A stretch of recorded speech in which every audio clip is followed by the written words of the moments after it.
Hi, welcome to part 2 of expressive painting. Today we're going to be using those beautiful papers we made in segment 1, and we're going to cut them up into small pieces like this, like you can see in the different piles. And we're going to use those as little mosaic pieces to decorate a cardboard mask. So let's do that part first. You just need a piece of cardboard, small piece, and you're going to draw like a picture of a face on the front. Very simple, doesn't have to be elaborate. And then you're going to cut that out, cut the holes for the eyes and the mouth, and you want to cut a slit at the top so that we can give some contour to our mask. So I have one already done, and I'll show that to you. So it should look like this, has the slit to the top, and you just fold one side over on itself, and you can use either tape or a stapler and just fix that in place like that. And so this is going to be your base.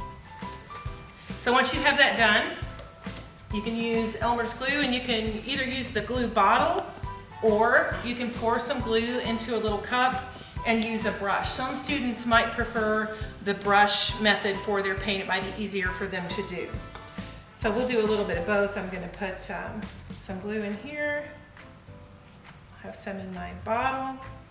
But when you're using the brush technique, you just dip it, just kind of twirl it so it doesn't drip, and then just apply glue in an area. I kind of like this method because it allows you to put glue and cover one area that you're going to be working in. Okay, so like right there above that eye. And then you just start selecting the little pieces that you want. And I've got both paper and cardboard. And I have some varying colors you can see. I like to do color groups so that you have different colors to choose from when you're making your different patterns.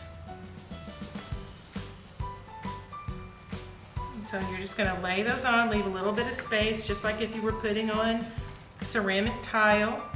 Okay, you see it looks really cute. And then let's do below the eye. Blue-green here. Green color. That's why you want a good variety of shapes as well. You cut some triangles, cut some rectangles, and then just some larger pieces. So you've got a lot to choose from and a lot to work with. Okay. You can just leave your brush in the glue while you're working. It's not a big deal. And I always use these craft brushes anyhow. They're very inexpensive, and if you get too much glue in them, you can just pitch them in the trash when you're done. So you just continue on. It's so much fun figuring out all your different patterns. You can look up pictures on Google, to help you if you need more of a visual. There are all kinds of things. You can look up Pablo Picasso. That would be some great inspiration.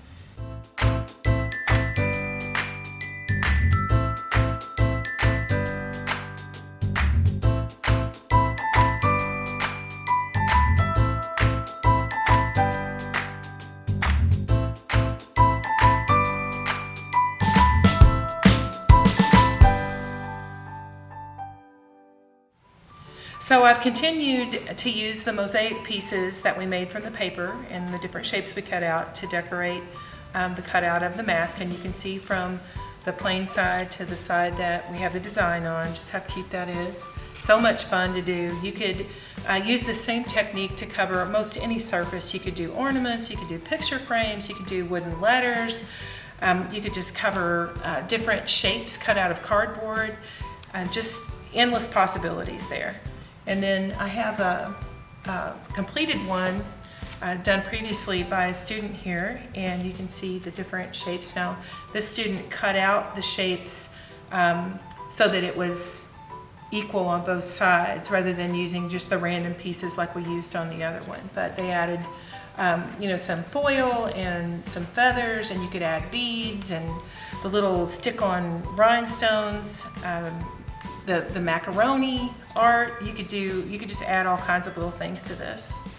So I hope that you've enjoyed this segment, and this concludes part 2, and we hope you'll tune in again. We have one more project using our papers.